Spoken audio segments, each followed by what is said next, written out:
Hello mga mamis, for today's video, ang gagawin ko yung monthly milestone na Naruto video. Ang character ngayong month, na bali pang 7 month na to nung baby, si Komei or Chomei ba yun na naman ako.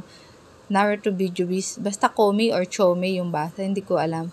Ngayon ko nga lang nalaman actually nung sinabi nung client na 7 daw yung tail. So, hindi ko maalam na may kinalaman pala yung mga buntot ng mga beast na yan doon sa month. Kaya pala, so sakto pala yung sunod-sunod niya. Siyam lang lahat yon. Bali, may 2 pa akong hindi nagagawa. Kaya iniisip ko, ano kaya yung pang 11 and 12 nung magiging customer or yung cake ng celebrant. So, yun na, nakaka-excite lang. So, ito na nga, nilagyan ko na siya. 4x3 nga pala yung size ng cake na to, pero maabot na siya ng 4x4. Tapos, kapag sa ganito na pa-art yung dedication, una ko nilalagay yung dedication niya kasi nga, lagi hindi ko nasasakto yung yung drawing sa gitna kapag panghuli kong ginagawa yung dedication na pa-art ko. Kaya yan, nahihirapan akong i-align siya. So, inuna ko na nga siyang isulat. Tapos, chocomoist pa din tong ginawa ni customer. Nakakatuwa lang tong cake nga pala na ito. Medyo malayo-layo yung destination niya sa akin. Pero so far, pang 7 na to na cake, successful lahat yung delivery ni Grab. Siya yung nagde-deliver na itong cake ko.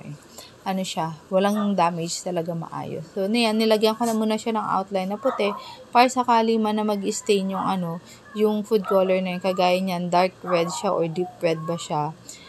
Una mag-a-absorb yung kulay white, hindi siya ganun magkakalat sa pinaka main color or main frosting na kulay white. Tapos, nilagay ko na yung kulay, ito yung next na drawing niya. Nilagay ko lang yung pattern, hindi ganun kailangan na totally ka-perfect yung sa pattern or outline ko na kulay white kasi ang final look naman yan is dito sa meron ng kulay. So, hindi ka ganun makaka-relate kapag hindi mo din ganun ka-familiar to si VideoBiz. Kasi kahit ako ngayon ko lang din na nadinig to mga to. Kaya hindi ko maintindihan kung ano ba yung itsura neto, ganyan. May sinisend lang na picture si client. Tapos yun, ginagaya ko yung yung design niya. Kaya, yan. Ang hirap i-relate ko ano ba itsura ng mga beast na ito. Ganyan lang siya. Medyo madali siyang gawin itong mga character na ganito kasi wala siyang yung mukha talaga na may mga mata, ilong. Yun yung part na medyo mahirap gayahin kasi dapat makukuha mo yung mukha or yung look talaga kapag may mata, ilong, lips, ganyan. Pero ito kasi parang so hindi kailangan siya na perfect.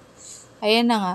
Morning ko na nilagay itong pinaka-final touch ko na ganyan. Kaya kung mapapansin ninyo, nanginginig pa talaga yung kamay ko. Kasi yan, kagaya niyan, yung mga fine line na yan. Kapag nilagay ko kasi kaagad yan ng gabi, may tendency na sobrang mai-absorb niya na kaagad yung mga dark color. Kaya morning ko na lang siya nilalagay para kahit paano fresh pa din siya kapag na-receive ni customer. Hindi siya ganun ba kumbaga nag-stain na yung kulay, 'di ba? Makikita pa din nila yung pinaka final itsura niya pag nag-pictorial sila. So, ganyan lang yung itsura niya, 'di ba?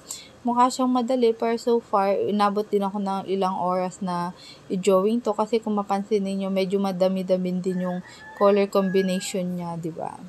So, ayan lang. Mukhang madali siya pero mahabang gawin, 'di ba? So, yun lang. Salamat sa inyo mga mami. Paalam. Ciao.